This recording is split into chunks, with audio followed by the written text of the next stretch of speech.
Brain షార్ప్గా పనిచేయాలంటే, మతిమరుపు పోవాలంటే ఏం చేయాలి యోగాలో అంటే, మన నోస్ రైట్ సైడ్ ఇలా క్లోజ్ చేసేసి బ్రీత్ ఇన్, బ్రీత్ అవుట్,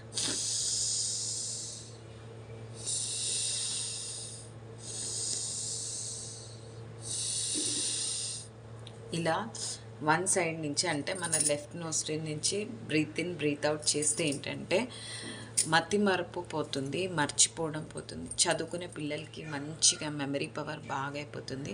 అంటే రోజుకి ఒక 3 minutes 5 minutes అలా ఒక 15 days చేసి చూడండి, ఎంత డిఫరెన్స్ మీకు కనిపిస్తుందో.